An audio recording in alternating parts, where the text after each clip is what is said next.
Good morning! Hello fruity friends! Today kay magbuhat kog dessert pero wala ko kabalon sa tawag ani niya basta kay star apple with condensed milk ni siya. So giref sa nako daan ang prutas para kay bugnaw na siya tapos dali ra makaon unya.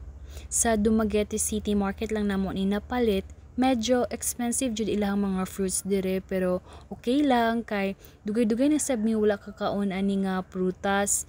Sa amuha kasi wala kay ko makita nga nagabaligya dayon if naaman gali na pa siya sa punuan so need pa nimo mukatkat so gasan lang nato siya then after ani dito nakuhaan og unod tapos i-mix na dayon ang condensed milk o diba dali ra kaayo siya.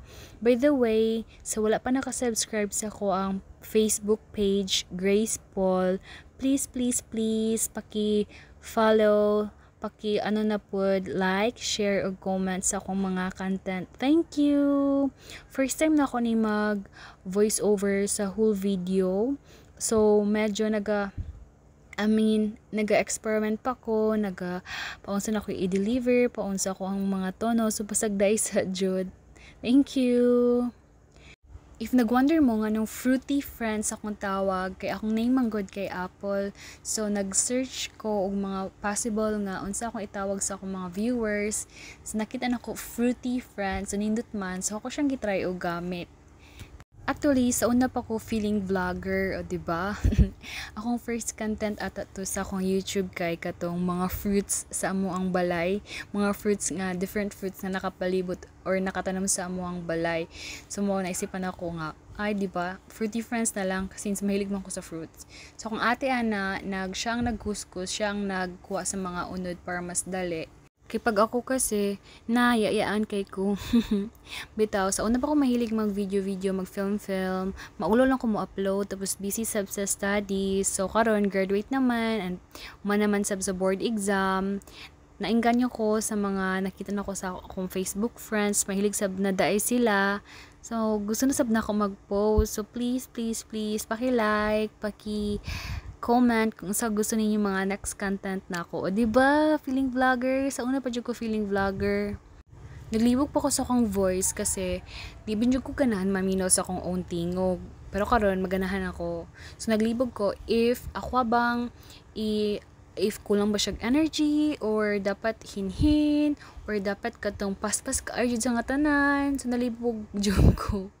So ako mag-experiment pa ko, paminaw sa ako akong mga upload. O diba? Feeling kaayo. Chika minute.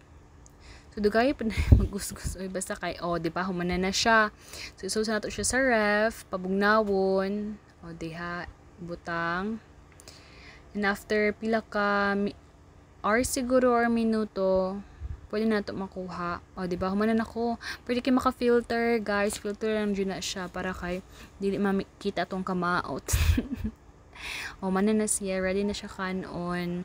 So dere kuan ako feeling nagamukbang. Mukbang patawag ana niya. So dessert lang man ni siya. Basta kay wala, nikaon lang. Gitilaman lang. Taste test. Naga-explain lang ko diha sa lasa, sa texture. Ambot lang og ako lang ba inana basta kay mahilig ko mag-film tapos di ko sure if i-upload ba nako or dili. So mag-talk sa camera. Mag-feeling vlogger, o diba? Feeling. So, ang kwan lang ani kay magluwal-luwal jud ka sa liso, pero okay lang. Lami man siya. O diba napasaya sa kayami. Basta kay all in all, lami jud ang panggibuhat nga dessert, ganahan ko niya, ganahan ko sa color, ganahan ko sa lasa, ganahan ko sa texture.